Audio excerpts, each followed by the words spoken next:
छात्रों, आज हम भीष्म शाहनी की चर्चित कहानी चीफ की दावत कहानी की चर्चा करेंगे। इस पर एक महत्वपूर्ण प्रश्न बनता है कि चीफ की दावत कहानी की समीक्षा कीजिए। तो छात्रों, शुरू करते हैं चीफ की दावत कहानी की समीक्षा। आधुनिक हिंदी कथाकारों में भीष्म शाहनी का विशिष्ट स्थान है। आपने पटरियाँ, पहला पाठ, भटकती राख, भाग्यरेखा तथा निशाचर जैसी प्रसिद्ध कहानी संग्रह हिंदी साहित्य को प्रदान कर उसको समृद्ध किया है। आपकी कहानियों में परिवर्तित होते मानवीय मूल्यों एवं मानसिक ग्रंथियों की कलात्मक अभिव्यक्ति हुई है। आपकी अधिकांश कहानियाँ समकालीन समस्याओं से संबंधित हैं। चीफ की दावत एक ऐतिहासिक महत्व की कहानी है। इसमें मध्यम वर्गीय परिवार की मनःस्थिति का चित्रण हुआ है। भीष्म शाहनी की चीफ की दावत कहानी की समीक्षा हम इस प्रकार कर सकते हैं, अर्थात कहानी कला के निम्नलिखित तत्वों के आधार पर चीफ की दावत कहानी की समीक्षा कर सकते हैं। सबसे पहला बिंदु कथानक या कथा वस्तु है। इस कहानी का कथानक मिस्टर सामनाथ और उनकी पत्नी द्वारा दावत की तैयारियों से शुरू होता है। मिस्टर सामनाथ अपनी तरक्की के लिए अपने अमेरिकी चीफ को दावत पर निमंत्रण देते हैं। मिस्टर सामनाथ और उनकी पत्नी दावत की तैयारियों में लगे हुए हैं। घर का पुराना सामान इधर उधर छुपाया जा रहा है और दावत के लिए आवश्यक चीज़ों की फेहरिस्त मिस्टर सामनाथ के हाथों में है।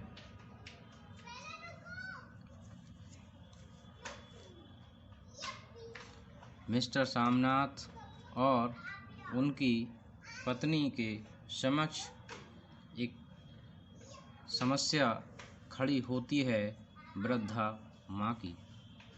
वृद्धा माँ अशिक्षित है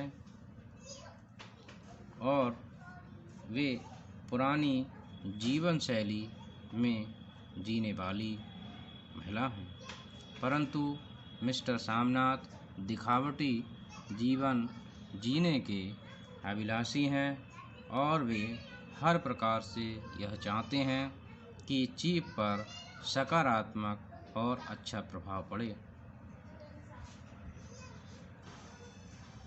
मिस्टर सामनाथ और उनकी पत्नी दोनों मिलकर अपनी बूढ़ी माँ के लिए घर के एक कोने में कुर्सी पर बैठाने की व्यवस्था करते हैं और हर संभव यह प्रयास करते हैं कि माँ का चीफ से आमना सामना न हो, परंतु संयोगवश चीफ का और माँ का आमना सामना हो जाता है और वह भी उस अवस्था में जब माँ ज़ोर ज़ोर से खर्राटे ले रही हैं। ये देखकर सभी हंस पड़ते हैं, लेकिन चीफ सभी को शांत होने का इशारा करता है।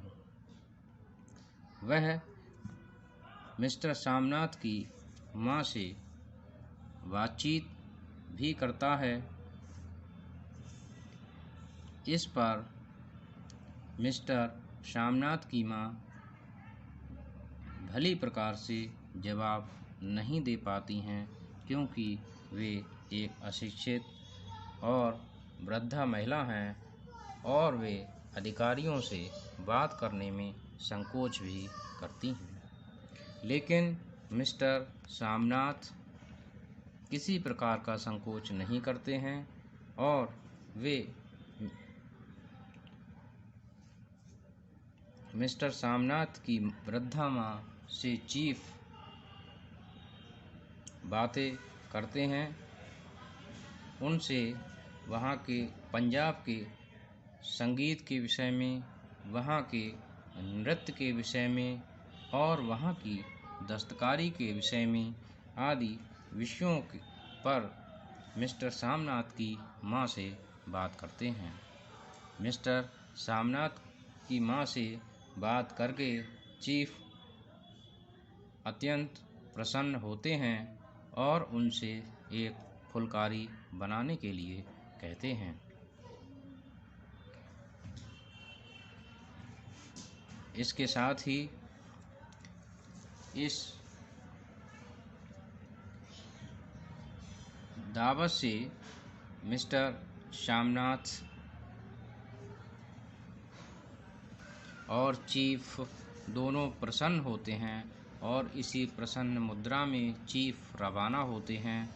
इसके बाद मिस्टर सामनाथ अपनी माँ से फुलकारी बनाने का आग्रह करते हैं। माँ को यह भी पता नहीं है कि वह फुलकारी बना देगी तो मिस्टर सामनाथ की तरक्की हो जाएगी।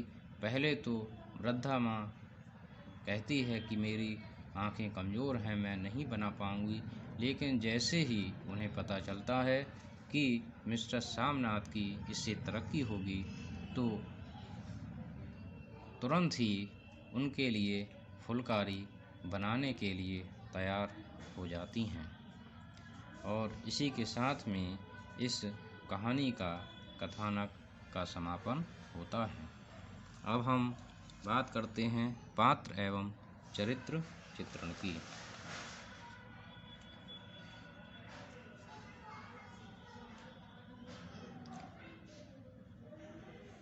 चीफ की दावत कहानी में प्रमुख पात्र सामनाथ, चीफ, माँ हैं तथा अन्य सभी गौड़ पात्र हैं। मिस्टर सामनाथ कहानी का नायक है, जो स्वार्थी, खुशामदी और दिखावटी जीवन जीने का अभिलाषी है। चीफ साहब एक अमेरिकी अधिकारी हैं। वे मानवतावादी, जिज्ञासु एवं बुद्धिमान हैं। भारतीय कला और संस्कृति से उन्हें प्रेम है। वे बड़ों का आदर करते हैं। वस्तुतः लेखक ने सभी पात्रों का चरित्रांकन मनोवैज्ञानिक धरातल पर किया है। इसके बाद कथोपकथन या संवाद। भीष्म साहनी छोटे छोटे सरल स्वाभाविक संवाद लेखन में सिद्धहस्त हैं। इस कहानी के संवाद रोचक, मर्मस्पर्शी एवं संक्षिप्त हैं। वे पात्रों के चरित्रांकन में सहायक एवं घटना पर प्रकाश डालने में सफल हुए हैं।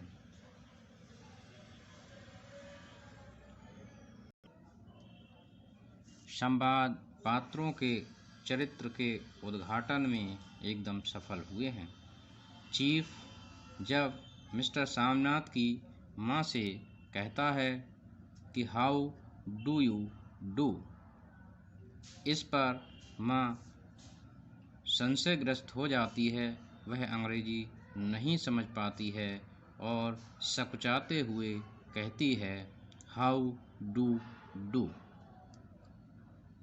यह संवाद चरित्र के उद्घाटन में एकदम सफल हैं, क्योंकि मिस्टर सामनाथ की माँ अशिक्षित हैं, वृद्धा हैं, तो इसलिए वह अंग्रेजी नहीं समझ पाती हैं। इसलिए लेखक के द्वारा प्रदत्त संवाद एकदम सफल हैं। अगला बिंदु है देश, काल एवं वातावरण। चीफ की दावत कहानी का घटना स्थल किसी नगर में स्थित उच्च मध्यम वर्गीय परिवार से संबंधित है। लेखक ने इसमें दावत के आयोजन के वातावरण को जीवंत कर दिया है।